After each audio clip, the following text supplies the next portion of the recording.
पूर्णमिदं पूर्णात् पूर्णमुदच्यते पूर्णस्य पूर्णमादाय पूर्णमेवावशिष्यते।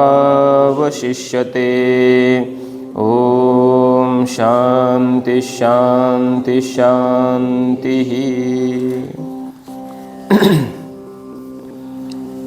ईशावास्य उपनिषद या उपनिषदाच्या चिंतनाला आपण काल आरंभ केला। उपनिषदातील पहिला शांती मंत्र ओम पूर्णमदः पूर्णमिदं याचा अर्थ आपण काल पाहिलेला आहे। वेद म्हणजे काय, वेदांत म्हणजे काय, अर्थात उपनिषद म्हणजे काय हे पाहून आपण काल शांती मंत्र याचं चिंतन केलेलं आहे। शांती मंत्र म्हणजे एक प्रकारे मंगलाचरण आहे ते उपनिषदीय अध्ययनाचं। मंगलाचरण का करावं? समाप्ती कामो मंगलम आचरेत। हे मंगल कार्य आपलं समाप्तीला जावं याकरिता मंगलाचरण केलं जातं। त्याच्यातही अगोदर ओंकाराचा आपण उच्चारण केलेला आहे। असं म्हटलंय, आदौच प्रणव घोषः वेदोच्चारण नियतः मंगलम आतनोती इति विज्ञेयम। ग्रंथाच्या आरंभी जर ओंकाराचा आपण घोष केला, मोठ्याने उच्चार केला, तर निश्चितच आपलं मंगल होतं, मांगल्य प्राप्त होतं, सर्व प्रतिबंधांची निवृत्ती होते, असा याचा अर्थ आहे। म्हणून सुरुवातीला ओंकाराचं उच्चारण करून शांती मंत्राचा आपण अर्थ पाहिला आहे। उपनिषद म्हणजे काय? उप हा एक उपसर्ग आहे, नि हाही उपसर्ग आहे आणि शद हा धातू आहे, शदलृ। त्या शद धातूचे 3 अर्थ होतात, विशरण, गती आणि अवसादन। उप शब्दाचा अर्थ होतो जवळ, नि शब्दाचा अर्थ होतो नितराम म्हणजे दृढता, आणि शदलृ धातूचे 3 अर्थ आहेत, गती, विशरण आणि अवसादन। एकंदरीत उपनिषद या शब्दाचा अर्थ काय होतो? उप म्हणजे आपल्याला परमात्म स्वरूपाच्या जवळ नेणारं हे शास्त्र आहे। नि म्हणजे नितांत अर्थात दृढता, निश्चय प्राप्त करून देणारं, आणि सद म्हणजे नाश करणारं, गती म्हणजे ज्ञान प्राप्त करून देणारं, अवसादन म्हणजे शिथिलता प्रदान करणारं। म्हणजे काय? तर जे प्राप्त झाल्याच्या नंतर निश्चितच आपल्या जीवनातून, आपल्या अंतःकरणातील अनादि असलेलं जे अज्ञान आहे त्या अज्ञानाचा नाश होतो। सर्वरूप परिपूर्ण असं जे ब्रह्म आहे त्या ब्रह्माचा साक्षात्कार होतो आणि अविद्याजन्य संसार दुःखाची शिथिलता होते। म्हणून याला उपनिषद असं म्हटलेलं आहे। उपनिषद म्हणजे ब्रह्मविद्या, ब्रह्मविद्येलाच उपनिषद असं म्हटलेलं आहे। पण ग्रंथाला सुद्धा आपण उपनिषद असं म्हणतो, गौणी वृत्तीने म्हणतो, अर्थात याच्या चिंतनानेही ब्रह्मविद्या प्राप्त होते या ग्रंथाच्या, म्हणून गौणी वृत्तीने ग्रंथाला उपनिषद म्हणायचं। पण मुख्य वृत्तीने पाहिलं तर उपनिषद शब्दाचा अर्थ ब्रह्मविद्या असा होतो, अध्यात्मविद्या असा अर्थ होतो, की जी विद्या आपल्याला दृढता प्राप्त करून देते, दृढ अपरोक्ष साक्षात्कार करून देते आत्मस्वरूपाचा, आत्मस्वरूपाच्या जवळ नेते। उपनि आणि शदलृ म्हणजे सद नाश करते, अज्ञानाचा नाश करते। गती म्हणजे आत्मस्वरूपाचं दृढ अपरोक्ष ज्ञान प्राप्त करून देते, आणि अवसादन म्हणजे संसार दुःखांची शिथिलता करते। म्हणून या विद्येला उपनिषद विद्या असं म्हटलेलं आहे। तर अशा या उपनिषदाचा शांती मंत्र आपण पाहिला। शुक्ल यजुर्वेदांतर्गत कान्व शाखेचं हे उपनिषद आहे। याच्यावर जगद्गुरु शंकराचार्यांनी भाष्य लिहिलेलं आहे। प्रसन्नम गंभीरम भाष्यम असं म्हटलं आहे। हे भाष्य असं आहे की केवळ श्रवण जरी त्याचं केलं किंवा वाचन केलं तरीसुद्धा आपल्या जीवनात गांभीर्य प्राप्त होतं, गंभीरता आहे त्या चिंतनामध्ये आणि प्रसन्नता आहे। अर्थात हे वाचताना किंवा चिंतन करताना क्लेश होत नाहीत, आनंद येतो, प्रसन्नता प्राप्त होते। आणि आत्मस्वरूपाचं जे दृढ ज्ञान आहे, गंभीर, अथांग, व्यापक, ठोस, भरीव असं जे आत्मस्वरूप आहे, त्याचं आकलन आपल्याला सहजच या उपनिषदाच्या भाष्याच्या चिंतनातून प्राप्त होतं. म्हणून महापुरुषांनी म्हटलंय प्रसन्नम गंभीरम भाष्यम. अशा या भाष्याला आपण आज आरंभ करणार आहेत. या उपनिषदातील जो प्रथम मंत्र आहे, त्या प्रथम मंत्राच्या संबंधाने अगोदर अवतरण म्हणा, त्याची प्रस्तावना म्हणा, त्याचा उपोद्घात म्हणा, ग्रंथकारांनी दिलेला आहे. जगद्गुरू शंकराचार्य या प्रथम मंत्राचं अवतरण देत असताना बोलतात, ईशावास्यम इत्यादयो मंत्राः कर्मसु अविनियुक्ताः तेषाम अकर्मशेषस्य आत्मनः याथात्म्य प्रकाशकत्वात्. याचा अर्थ असा आहे की पूर्वपक्षीने काही शंका केलेली आहे. आनंदगिरीमध्ये त्या शंकेचा अनुवाद केलेला आहे की हे जे मंत्र आहेत, 40वा अध्याय आहे हा शुक्ल यजुर्वेदामधील कान्व शाखेचा हा 40वा अध्याय म्हणजे ईशावास्य उपनिषद आहे. आणि त्याच्यातील या 40व्या अध्यायामध्ये अध्यात्मविद्या सांगितली आहे असं जगद्गुरू शंकराचार्यांचं म्हणणं आहे. पण पूर्वपक्षी जो कर्मवादी आहे, कर्मकांडाचं निरूपण करणारा, तो शंका करतोय की या अध्यायामध्ये सुद्धा कर्मकांडच आहे, ज्ञानकांड नाही, अशी त्याची शंका आहे. का बरं? कारण पाठीमागे 39 अध्यायांमध्ये कर्मकांडाचंच निरूपण झालेलं आहे. त्यामुळे आता हे शेवटचा अध्याय, याच्यामध्ये सुद्धा कर्मकांडच आले असंच चिंतन करावं लागेल, असं कोण म्हणतो? पूर्वपक्षी. दुसरी गोष्ट अशी की हे मंत्रमय उपनिषद आहे, हे संहिता भागाचं उपनिषद आहे. तर मंत्र जे आहेत पाठीमागे 39 अध्यायातील सर्व मंत्र कर्मकांडाचं निरूपण करत असतील, तर याही अध्यायामध्ये सर्व मंत्रच आलेत. मग मंत्रत्व अविशेषात, मंत्रत्व सामान्य आहे, त्यामुळे याही अध्यायामध्ये कर्मकांडाचंच निरूपण आहे असं पूर्वपक्षीचं कथन आहे, म्हणणं आहे, शंका आहे. आणि त्याकरिता पूर्वपक्षाने काही उदाहरणंसुद्धा अशी दिलेली आहेत की ज्याप्रमाणे त्याचं असं म्हणणं आहे, ईशेत्वा इति शाखाम चिनत्ती इत्यादिवत.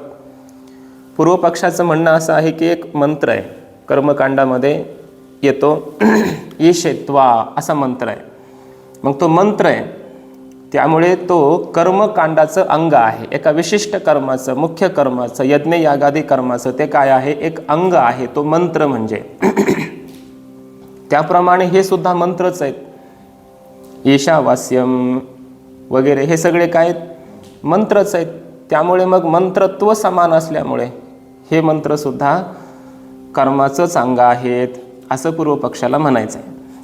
त्या मंत्राचा अर्थ असा आहे की यज्ञ करायचा आहे, यज्ञासाठी पुरोडाश लागतो, पुरोडाश निर्माण करण्यासाठी दूध लागतं, दूध प्राप्त करण्यासाठी गाय लागते, कारण गाईच्याच दुधाने यज्ञ करता येतो.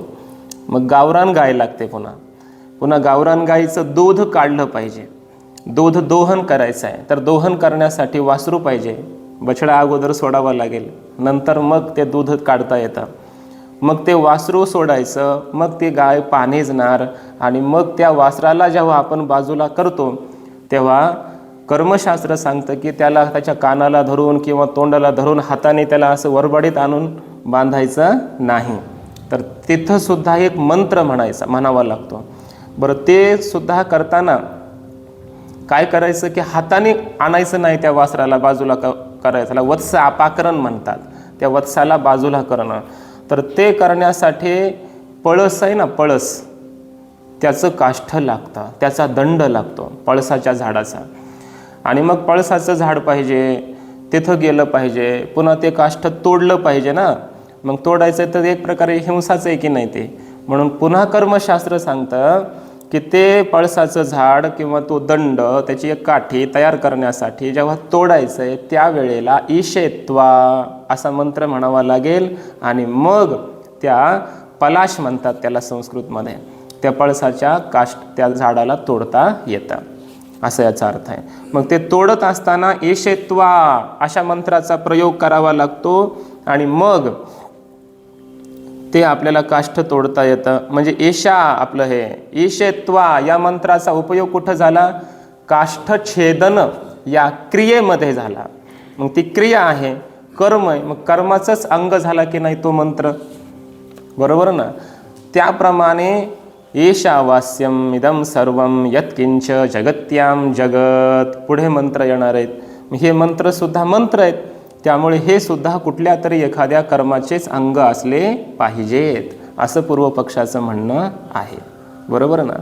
आणि मग त्याला उत्तर ग्रंथकार म्हणजे जगद्गुरु शंकराचार्य देत आहेत. त्या पूर्वपक्षाला काय उत्तर देत आहेत की ईशावास्यम इत्यादयः मंत्राः, इत्यादी या ग्रंथातील हे सर्व मंत्र कर्मसु अविनियुक्ताः, कर्मामध्ये ते नियुक्त नाहीत, कर्माचं अंग ते नाहीत ही सगळी मंत्र, असं ग्रंथकारांचं म्हणणं आहे, म्हणजे आचार्यांचं म्हणणं आहे. का बरं? त्याची 2 कारणं दिली. काय कारणं दिली? 2. तर तिथं त्या क्रियेचं अंग ईशेत्वा हे मंत्र आहे. कोणत्या? काष्ठछेदन, पलाश काष्ठछेदन रूप क्रियेचं अंग तो मंत्र झाला, बरोबर आहे. तसं हे मंत्र कोणत्या क्रियेचे अंग आहेत सांगा? अशी कोणती क्रिया आहे, त्या क्रियेचा संबंध सांगा. मग ते सांगता येत नाही, म्हणून विनियोजक प्रमाण अदर्शनात आनंदगिरीमध्ये म्हटलंय. प्रकरणांतरत्वाच्य असे 2 हेतू दिले. पहिली गोष्ट, विशिष्ट मुख्य क्रिया कोणती आहे की त्या क्रियेची ही मंत्र आहेत, बरोबर ना? ही पुढची मंत्र म्हणायची आणि अमुक अमुक काय कोणती क्रिया करायची सांगा ना. तर मुख्य क्रिया इथं दिसत नाही, म्हणून हे मंत्र कर्मकांडाचं अंग नाही किंवा कर्माचे अंग नाहीत. आणि दुसरं उत्तर दिलंय प्रकरणांतरत्वाच्य, हे अन्य प्रकरण सुरू झालंय. इथून पाठीमागे कर्मकांडाचं प्रकरण होतं, पण आत्ता मात्र हे अध्यात्मविद्येचं प्रकरण सुरू झालंय, आत्मविद्येचं प्रकरण सुरू झालंय. परमात्म्याने हे सगळं व्यापलेलं आहे असं ब्रह्मस्वरूपाचं वर्णन पुढे करणार आहेत, म्हणजे हे अन्य प्रकरण सुरू झालंय. मग प्रकरण विरोध नावाचा दोष येईल, पण अन्य प्रकरण आहे, त्यामुळं मागच्या प्रकरणाचा या प्रकरणाशी संबंध नाही. म्हणून हे मंत्र ईशावास्यादी हे पुढचे मंत्र सगळे या उपनिषदातील क्रियेचं अंग नाही, कर्माचं अंग नाही, कर्मामध्ये यांचा विनियोग करता येत नाही, असं आचार्य बोलतायत. ईशावास्यम इत्यादयः मंत्राः कर्मसु अविनियुक्ताः, समजलं इथवर? तेषाम, का बरं? त्याचं उत्तर देत आहेत. तेषाम म्हणजे मंत्राणाम अकर्मशेषस्य आत्मनः याथात्म्य प्रकाशकत्वात, कारण ही सर्व मंत्र कर्माचं अंग नसलेल्या आत्मस्वरूपाचं यथार्थ निरूपण करणारी आहेत, की जो आत्मा कुठल्याही कर्माचं अंग होऊ शकत नाही. आत्मा काय कर्माचं अंग होतं? गीतेमध्ये म्हटलंय बघा, क्रियेची म्हणजे कर्माची काही कारणं सांगितली. अधिष्ठानम तथा कर्ता करणंच पृथक विधम विविधाश्च पृथक चेष्टा दैवम चैवात्र पंचमम, ही 5 कारणं आहेत कर्माची. आणि मग कोणतंही न्यायम वा विपरीतम वा पंचैते तस्य हेतवः, कोणतंही कर्म करा, ही 5 कारणं त्याची असतात कोणत्याही कर्माची. आणि मग पुढं म्हटलंय 18व्या अध्यायात, तत्रैवं सति कर्तारम आत्मानं केवलम तु यः पश्यत्यकृत बुद्धित्वात् न स पश्यति दुर्मतिः. असं असताना सुद्धा, क्रियेची ही 5 कारणं असताना सुद्धा आत्मस्वरूपच कर्ता आहे, आत्म्यानंच कर्म केलं, आत्माच क्रियेचं अंग आहे, असं जर कोणी मानत असेल तर तो दुर्मती आहे, दुर्बुद्धी आहे, असं स्वतः गीता बोलते. म्हणजे आत्मा हा कोणत्याही कर्माचं अंग होऊ शकत नाही. मग अकर्मशेषस्य आत्मनः, कर्माचा शेष म्हणजे अंग नसलेला जो आत्मा, अशा आत्मस्वरूपाचं यथार्थ निरूपण, याथात्म्य म्हणजे काय, त्याचं जसं स्वरूप आहे आत्मस्वरूपाचं तसं निरूपण करणारे हे मंत्र आहेत. आत्मस्वरूपाचं प्रकाशन करणारे म्हणजे निरूपण करणारे, प्रतिपादन करणारे, वर्णन करणारे असे हे मंत्र आहेत. म्हणून हे मंत्र कोणत्याही कर्मामध्ये नियुक्त केले जाऊ शकत नाहीत. मग सांगा, यथात्म्य काय आहे आत्मस्वरूपाचं, यथार्थ स्वरूप काय आहे, ते ग्रंथकार म्हणजे आचार्य पुढे सांगतायत बघा. याथात्म्यंच आत्मनः आणि आत्म्याचं याथात्म्य यथार्थ स्वरूप असं आहे. कसं पुढं सांगतात, शुद्धत्व, अपापविद्धत्व, एकत्व, नित्यत्व, अशरीरत्व, सर्वगतत्वादी वक्ष्यमाणम. पुढे सांगितल्या जाणार वक्ष्यमान. इथं 15 नंबर टिप्पणी दिली खाली बघा. वक्ष्यमाणम इथे सपर्यगाद इत्यादी अष्टम मंत्रे वक्षते इत्यर्थ. सपर्यगाद, शुक्रम, अकायम वगैरे पुढे 8वा मंत्र येणार आहे, बरोबर ना. त्या 8व्या मंत्रामध्ये असं आत्मस्वरूपाचं यथार्थ निरूपण करणार आहेत.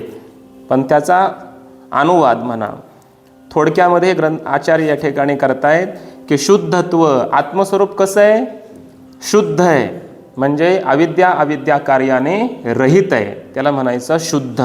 पाप पुण्य या मालिन्याने रहित आहे, निर्मल आहे, शुद्ध आहे. अपापविद्धत्व, आत्मस्वरूप पापाने युक्त नाही, पापाने लिप्त होत नाही, याला म्हणायचं अपापविद्धत्व. एकत्व, आत्मा एक आहे, अनेक नाही. नित्यत्व, आत्मा नित्य आहे, अविनाशी आहे, सत्य आहे, विनाशी नाही, अनित्य नाही. अशरीरत्व, आत्मा शरीर रहित आहे, त्याला कोणत्याही प्रकारचा देह नाही, स्थूल सूक्ष्म कारण देह रहित आहे, आत्मस्वरूप. अजून कसं सर्वगतत्वादी, आणि आत्मा सर्व व्यापक आहे, सर्वत्र ओतप्रोत आहे. असं आत्मस्वरूपाचं निरूपण पुढे 8व्या मंत्रामध्ये केलं जाणार आहे. आणि हे जर सगळं आपण वर्णन पाहिलं, आत्मस्वरूपाचं याथात्म्य असं आहे, शुद्धत्व, अपापविद्धत्व, असा आत्मा असल्यामुळे आत्मा हा कोणत्याही कर्माचा शेष होऊ शकत नाही, अंग होऊ शकत नाही. कर्माचा अंग होण्यासाठी अशुद्धी असावी लागेल, कर्माचं अंग होण्यासाठी पाप पुण्याने लिप्त व्हावं लागेल, कर्माचं अंग होण्यासाठी अनेकत्व असावं लागतं, कर्माचं अंग होण्यासाठी अनित्यत्व असावं लागतं, कर्माचं अंग होण्यासाठी शरीर असावं लागतं, कर्माचं अंग होण्यासाठी परिच्छिन्नता असावी लागते, तर यज्ञ यागादी कर्म करता येतं. आणि हे जे सगळं आत्मस्वरूपाचं वर्णन आहे हे कर्माच्या विरोधी आहे. म्हणून आत्मा हा कोणत्याही कर्माचं अंग होऊ शकत नाही, असा अर्थ आहे. तच्च कर्मणा विरुद्धेत, तेच आचार्य पुढे बोलतात. आणि हे जे आत्मस्वरूपाचं यथार्थ स्वरूप आहे ते कर्माशी विरुद्ध आहे, बरोबर ना. म्हणून इथे युक्तः एव येषां कर्मसु अविनियोगः. म्हणून आम्ही असं योग्यच बोललो की या मंत्रांचा विनियोग कर्मात नाही, तर आत्मस्वरूपाचं निरूपण करण्यातच हे मंत्र चरितार्थ आहेत, असा याचा अर्थ. नहि एवं लक्षणम आत्मनः याथात्म्यम उत्पाद्यम विकार्यम आप्यम संस्कार्यम कर्तृभोक्तृरूपम वा येन कर्मशेषता स्यात्. आणखी पुढे सांगतायत, कर्माचा शेष होण्यासाठी, कर्माचं अंग होण्यासाठी काही कारणं आणखी असावी लागतात. कोणती ती पुढे आचार्य सांगतायत की ही कारण एवं लक्षणम आत्मनः, अशा प्रकारचं जे आत्मस्वरूपाचं यथार्थ स्वरूप आहे, याथात्म्य जे आहे आत्मस्वरूपाचं यथार्थ स्वरूप हे सांगितलेलं, ते कसं नाही, उत्पाद्यम न, उत्पाद्य नाही, बरोबर ना. आत्मा उत्पाद्य आहे का, उत्पन्न होण्यास योग्य आहे का, नाही. न जायते म्रियते. विकार्यम, आत्म्यामध्ये काही विकार परिणाम बदल होतो का, होत नाही. आप्यम न, म्हणजे आत्मा प्राप्य नाही, कोणत्याही क्रियेने वगैरे प्राप्त होण्यास योग्य असा नाही. संस्कार्यम, संस्कार करणं, गुणाधान संस्कार, दोषापनयन संस्कार, अशा प्रकारचा कोणत्याही संस्कार आत्मस्वरूपावर करता येत नाही. कर्तृभोक्तृरूपम वा न, किंवा आत्मा करता नाही आणि भोगता या स्वरूपाचाही नाही. येन कर्मशेषता स्यात्, की ज्यामुळे मग आत्मा हा कर्माचा काय होईल, शेष होईल. अशा प्रकारे आत्मस्वरूपाच्या ठिकाणी हे कोणतंही कारण विद्यमान नाही. कर्माचं अंग होण्यासाठी काय लागतं, उत्पाद्यता लागते. ज्याप्रमाणे यज्ञामध्ये पुरोडाश उत्पन्न करावा लागतो, विशिष्ट प्रकारची त्याला पीठ लागतात, काही धान्य लागतं, चरू वगैरे, आणि त्याच्यापासून पुढं मग पुरोडाश बनवला जातो आणि मग तो इत्यादी देवतांना उद्देशून त्याचं हवन केलं जातं. परंतु तसं काय उत्पन्न करायचं आहे का, घट उत्पन्न करता येतो, तसं आत्मा उत्पन्न करता येतो का, नाही. घट क्रियेचा विषय होऊ शकतो, तो उत्पन्न करता येतो, म्हणून उत्पाद्यम, बरोबर.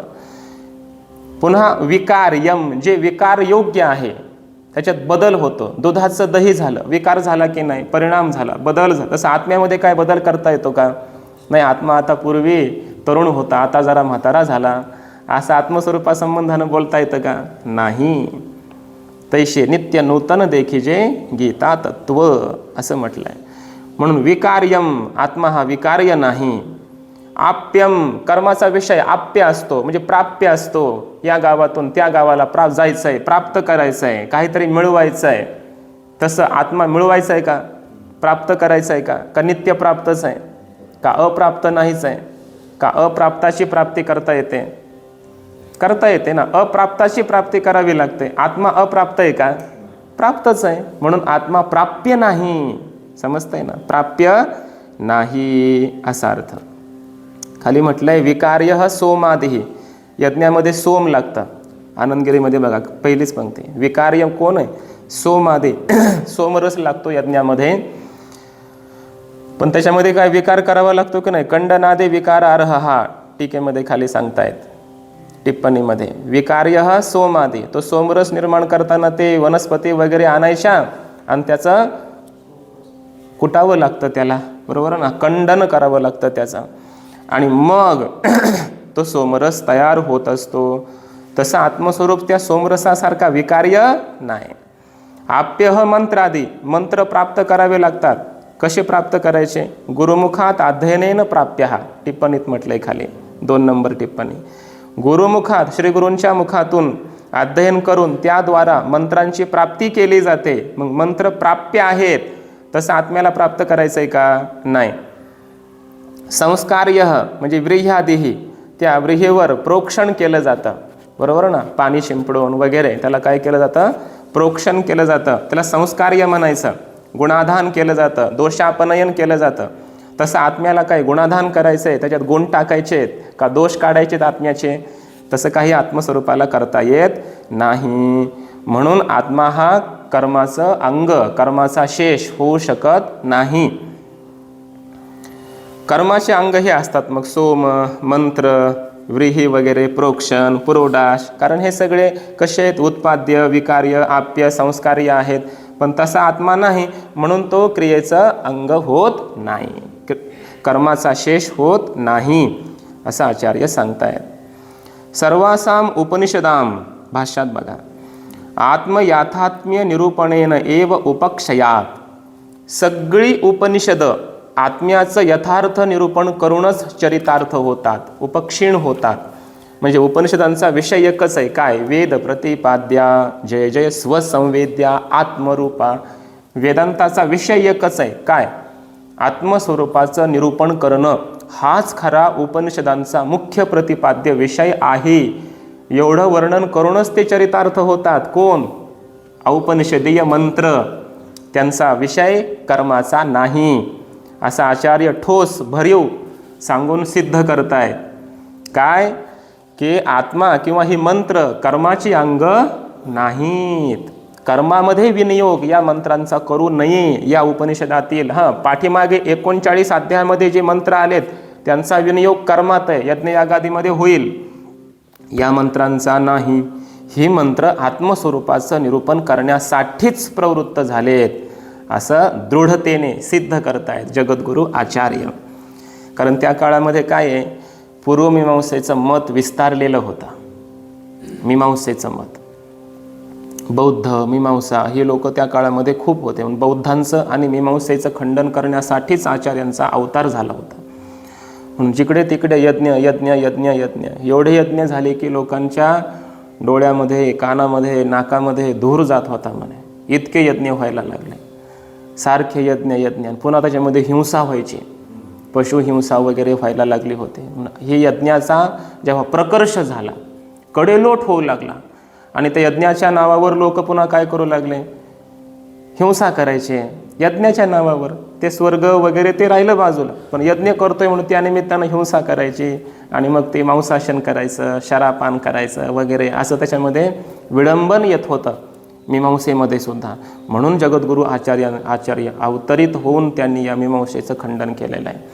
म्हणून आचार्यांनी ठोस वेदांताचा सिद्धांत सिद्ध करतायत की ही मंत्र आत्मस्वरूपाचं निरूपण करणारी आहेत असा अर्थ. समजलं इथवर? पुढे आचार्य बोलतात बघा, गीतानां मोक्षधर्माणां च एवं परत्वात्. गीता आणि मोक्षधर्म म्हणजे मोक्ष प्रतिपादन करणारे, मोक्ष धर्माचं प्रतिपादन करणारे शास्त्र वेदांतादी सर्व एवं परत्वात् ते सुद्धा अशाच प्रकारे निरूपण करण्यामध्ये तत्पर आहेत. म्हणजे आत्मस्वरूपाचंच निरूपण करतात. कोण? भगवद्गीता किंवा वेदांतातील अन्य ग्रंथ, बरोबर ना? त्या काळामध्ये जे काही होते वेदांताचं निरूपण करणारे. आनंदगिरीमध्ये खाली दिली बघा, तिसरी ओळ बघायची खालून वर. समं सर्वेषु भूतेषु तिष्ठन्तं परमेश्वरं विनश्यत्स्व विनश्यन्तं यः पश्यति स पश्यति इत्यादी गीतानाम असं म्हटलं आहे, बरोबर ना? गीतानाम च एवं परत्वात्. भगवद्गीता सुद्धा याचंच निरूपण करते. बघा बरं, म्हणजे उपनिषद शिकता शिकता हे कळालं पाहिजे की भगवद्गीतेचाही मुख्य प्रतिपाद्य विषय काय? आत्मस्वरूपाचं निरूपण करणं.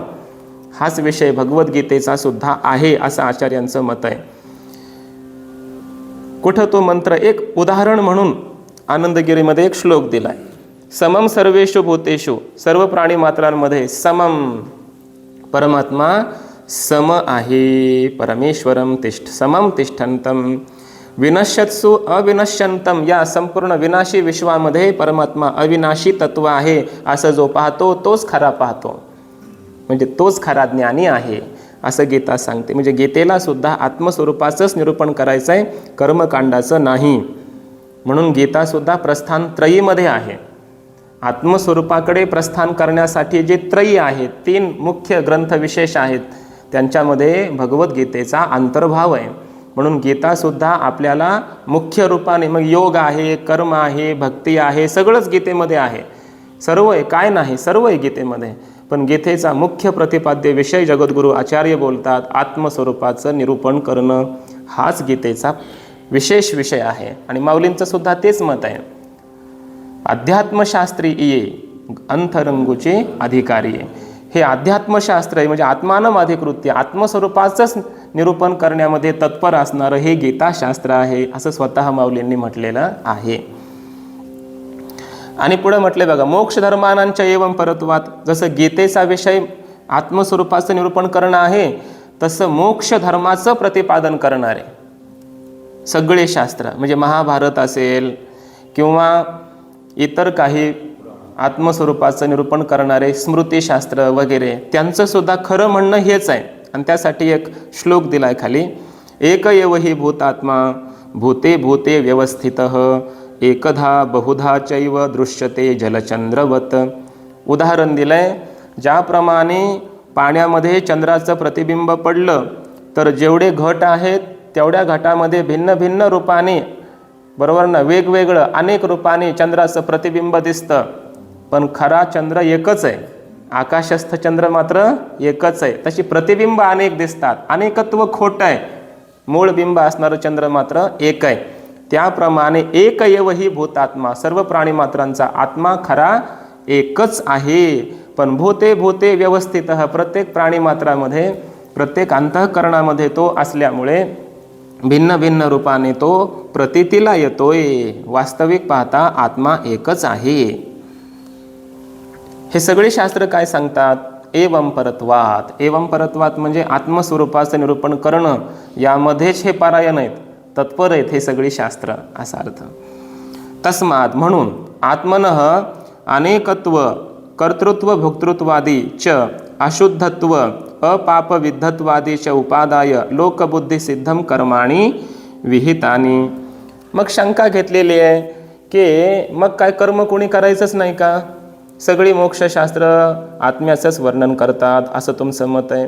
गीता आत्म्याचंच वर्णन करते, सगळी उपनिषद आत्मस्वरूपाचंच वर्णन करून उपक्षीण होतात असं तुमचं जर मत आहे, मग कर्म कोणी करायचंच नाही का? कर्मकांडाला काही विषय आहे की नाही? मग वेदातील 80,000 मंत्र कर्मकांडाचं निरूपण करतात, मग काय ते व्यर्थच आहेत का? असे काय केले? शंका केलेली आहे. आणि मग याचं उत्तर दिलं इथं आचार्यांनी. काय उत्तर दिलं आहे? की ज्याला आत्म्याचं अनेकत्व प्रतीतीला येतं, बरोबर ना, ज्याच्या बुद्धीमध्ये, भ्रमामध्ये म्हणा, त्याचा बुद्धिभ्रम असा आहे की तो आत्म्याला काय समजतो? अनेक समजतो. अनेकत्व, कर्तृत्व, भोक्तृत्व आदी. आत्म्याला कर्ता समजतो, आत्म्याला भोगता समजतो, तो कर्माचा अधिकारी आहे. अशुद्धत्व, पापविद्धत्व आदी. बरोबर ना? आत्मा अशुद्ध आहे, मलिन झाला, पापविद्ध झाला, पाप लागलं मला, असं समजणारा जो पुरुष आहे ना, तो कर्माचा अधिकारी. असं लोकबुद्धी सिद्धम उपादाय.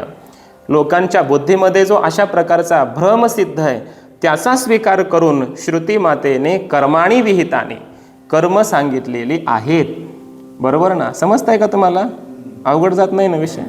कर्मकांडाचे अधिकारी कोण? मग जो आत्म्याला अशुद्ध समजतो, पापयुक्त समजतो, कर्ता भोक्ता समजतो, आत्म्याला अनेक समजतो, ते कर्माचे अधिकारी आहेत. त्यांच्याकरिता कर्मकांडाचं निरूपण वेदानं केलेलं आहे. बरोबर ना? मग तिथं कर्मकांड चरितार्थ आहे, सार्थक आहे. बरोबर, असा त्याचा अर्थ आहे. सर्वांकरताच ते आहे असं नाही. जो आत्मस्वरूपाला अकर्ता, अभोक्ता, एक असं समजतो, असा जो साधक आहे, जिज्ञासू आहे, त्याच्याकरिता ज्ञानकांड आहे, असा याचा अर्थ. मग प्रत्येकाचे अधिकारी काय आहेत? भिन्न भिन्न आहेत, असा अर्थ. यो हि कर्मफलेन अर्थी दृष्टेन ब्रह्मवर्चसादिना अदृष्टेन स्वर्गादिना च द्विजातिः अहम न कानकुब्जत्वादि अनधिकार प्रयोजक धर्मवान इति आत्मानं मन्यते सह अधिक्रियते कर्मसु इति ही अधिकार विदो वदन्ति. फार गोड चिंतन आहे बघा. एक एक मंत्र असते, भाष्य सुद्धा असं वाटतंय मंत्रच आहे. फारच गोड आहेत हे, एक एक वाक्य गोड आहे. सह अधिक्रियते कर्मसु, तो कर्मामध्ये अधिकारी आहे. कोण? आचार्य सांगतायत बघा. यो ही जो कर्मफलेन अर्थी, कर्माचं फळ मिळवून अर्थी होतो, म्हणजे काय? सकाम आहे, कर्माचं फळ मला मिळवायचं आहे, अशा प्रकारची इच्छा ज्याच्या अंतःकरणामध्ये आहे. स्वर्ग काय? ज्योतिष्ठोमेन यजेत स्वर्ग कामहा, कर्मफलेन अर्थी, स्वर्ग मला मिळवायचा आहे, अशा प्रकारची अर्थी इच्छा त्याच्या अंतःकरणामध्ये आहे. असा इच्छावान आहे, सकाम आहे, कर्माचं फळ मला मिळवायचं आहे असं म्हणतो, तो कर्मामध्ये अधिकारी आहे. अजून कसा? ब्रह्मवर्चसादिना अदृष्टेन, ब्रह्मवर्चस वगैरे हे तप, तेज मला अदृष्ट प्राप्त करायचं आहे, याला अदृष्ट म्हणतात. अदृष्ट म्हणजे पुण्यापासून उत्पन्न होणारं ब्रह्मवर्चस नावाचं तेज, हे बल मला मिळवायचं आहे, प्राप्त करायचं आहे. काय हे? याला ब्रह्मतेज म्हणायचं. ब्रह्मवर्चस म्हणजे काय? ब्रह्मतेज. वेदांत कर्मकांडामध्ये असं म्हटलंय, अथातो धर्म जिज्ञासा. याच्यावर सांगताना अथ म्हणजे काय? वेद अध्ययन अनंतरम, वेदाचं अगोदर अध्ययन करावं. आपण अर्थसंग्रहात पाहिलंय ना मागे. अथ म्हणजे वेद अध्ययन अनंतरम, वेदाचं अध्ययन झाल्यानंतर. मग अतः वेदाचं अध्ययनाचं फल दृष्ट असल्यामुळे, दृष्ट अदृष्ट दोन्ही प्रकारचं असल्यामुळे धर्म जिज्ञासा, धर्म जाणण्याची इच्छा करावी. मग वेदाचं अध्ययन केल्यावर त्याला एक अदृष्ट फल प्राप्त होतं. कोणतं? त्याला एक ब्रह्मतेज प्राप्त होतं. कारण त्यानं वेदाचे मंत्र सारखं उच्चारण करून करून करून करून त्याच्या चेहऱ्यावर ब्रह्मतेज प्रतीतीला आलेलं येतं. त्याच्या जीवनामध्ये ते ब्रह्मतेज प्रकट होत असतं. या ब्रह्मतेजा संबंधाने असं म्हटलंय, वेदाध्ययन से उत्पन्न हुआ तेज उसे कहते हैं ब्रह्मतेज, ब्रह्मवर्चस, जिसके बल से वशिष्ठ जी ने विश्वामित्र को हराया था. या ब्रह्मतेजानेच वशिष्ठांनी विश्वामित्राला हरवलं. और विश्वामित्र जी ने भी कहा था, तब क्या कहा था? धिक्बलम क्षत्रिय बलम ब्रह्मतेजो बलम बलम अतस्तत् साधयिष्यामि यद वै ब्रह्मत्व कारणम. नीचे नहीं है, ये हमने तब लिखा हुआ है ग्रंथ में, इस ग्रंथ में नहीं है. विश्वामित्र म्हणतात धिक्बलम क्षत्रिय बलम. क्षत्रिय बल कसं आहे? धिक्कार आहे त्याचा. असो, ब्रह्मतेजो बलम बलम, ब्रह्मतेजाचं बल हे खरं बल आहे, हे खरं तेज आहे. आतस्तत् साधयिष्यामी, म्हणून मी तेच मिळवीन, ब्रह्मतेज मी मिळवीन, प्राप्त करीन. एक दिवस मला ब्रह्मर्षीच म्हटले पाहिजे. त्यांना राजर्षी म्हणायचे. कोण? वसिष्ठ. सगळं जग त्यांना ब्रह्मर्षी म्हणायचं. आणि वसिष्ठजी विश्वामित्रांना राजर्षी, या राजर्षी असं म्हणायचे. कारण ते क्षत्रिय होते अगोदर.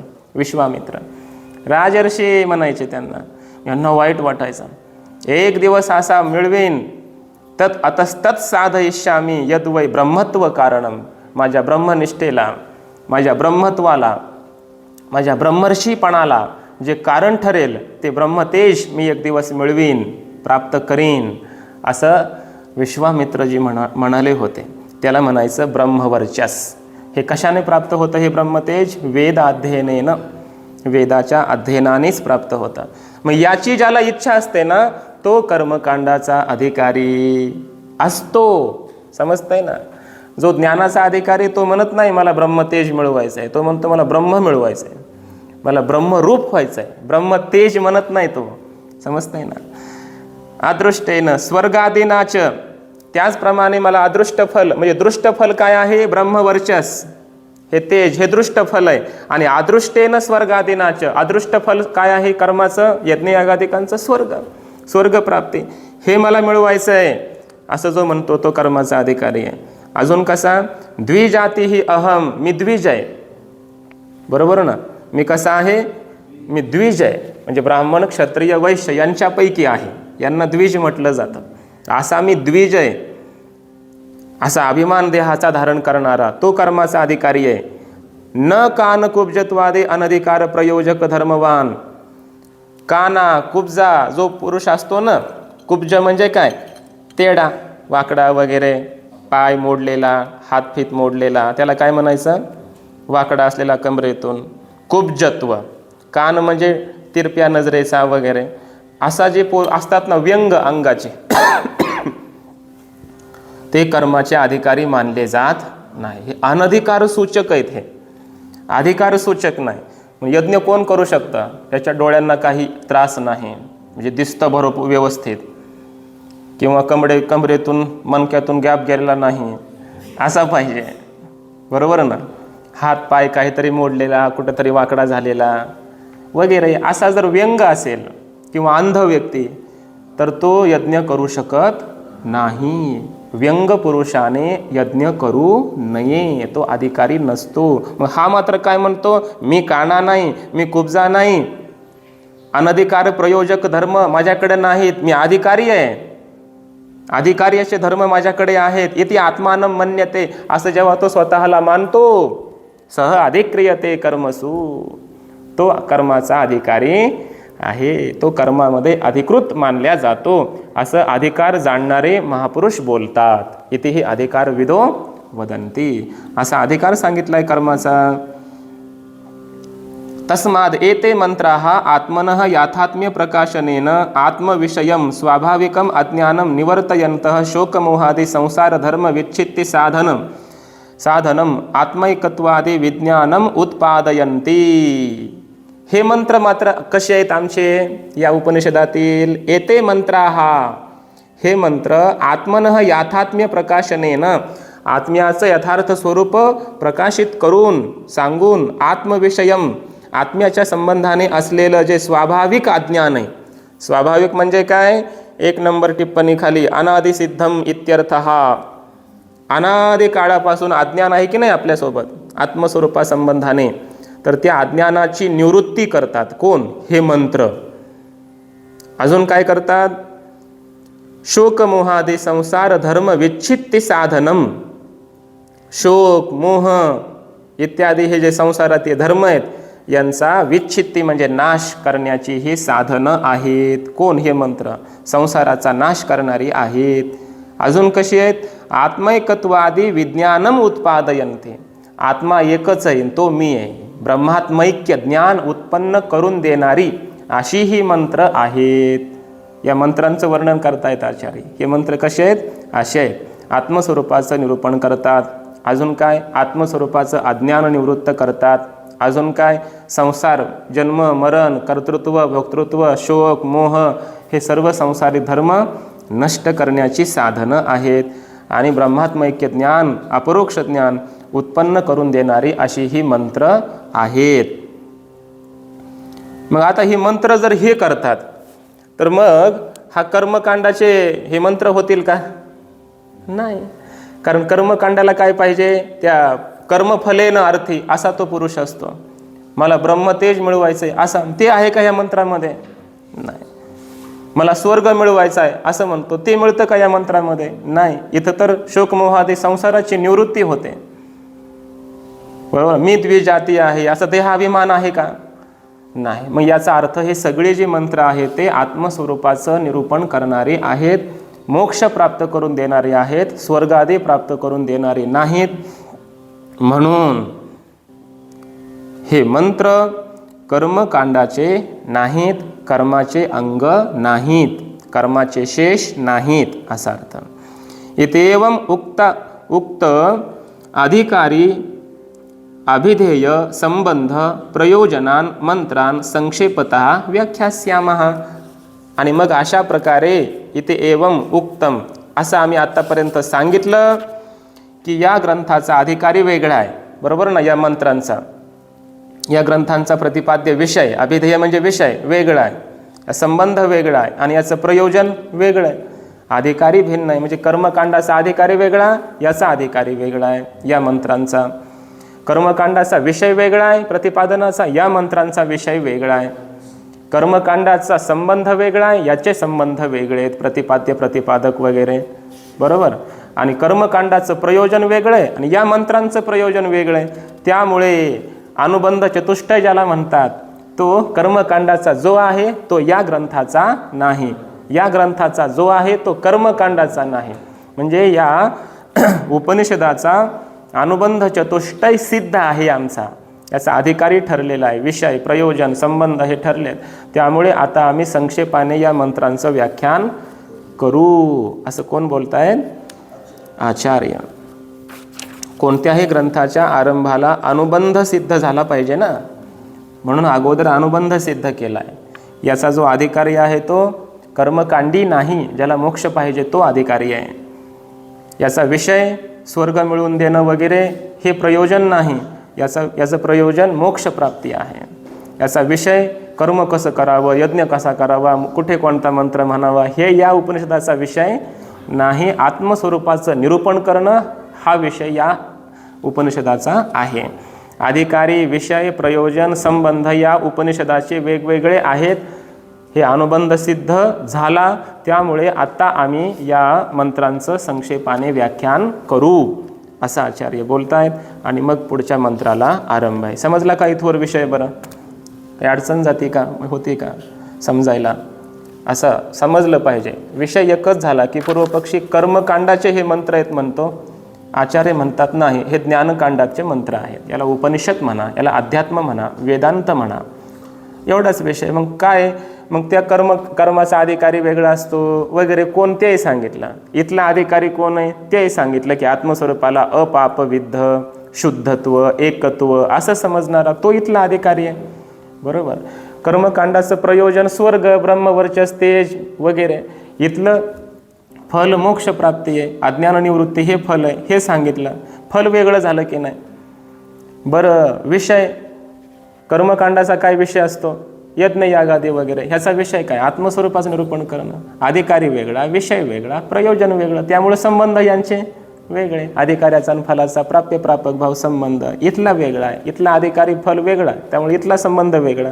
तिकडचा अधिकारी फल वेगळं, त्यामुळे तिकडचा अधिकारी फलाचा संबंध वेगळा. पण आमचे स्वतंत्र अनुबंध चतुष्टय सिद्ध होतात. त्यामुळे हे सर्व मंत्र ज्ञानकांडाचे आहेत, वेदांताचे आहेत, कर्मकांडाचे नाहीत असं ठोस सिद्ध केला आचार्यांनी, अनुबंध सिद्ध केला. आणि मग आता मंत्राला आरंभ करतायत. पहिला मंत्र आहे हरिः ओम. ईशावास्यमिदं सर्वं यत्किंच जगत्यां जगत् तेन त्यक्तेन भुञ्जीथा मा गृधः कस्य स्विद्धनम्. तीनदा म्हणूया. ईशावास्यमिदं सर्वं यत्किंच जगत्यां जगत् तेन त्यक्तेन भुञ्जीथा मा गृधः कस्य स्विद्धनम्. ईशावास्यमिदं सर्वं यत्किंच जगत्यां जगत् तेन त्यक्तेन भुञ्जीथा मा गृधः कस्य स्विद्धनम्. ईशावास्यमिदं सर्वं यत्किंच जगत्यां जगत् तेन त्यक्तेन भुञ्जीथा मा गृधः कस्य स्विद्धनम्. उद्या घ्यायचं. याचा अर्थ अन्वय वगैरे उद्या घेऊ. पुंडलीक वरदा हरी विठ्ठल श्री ज्ञानदेव माऊली ज्ञानेश्वर महाराज की जय.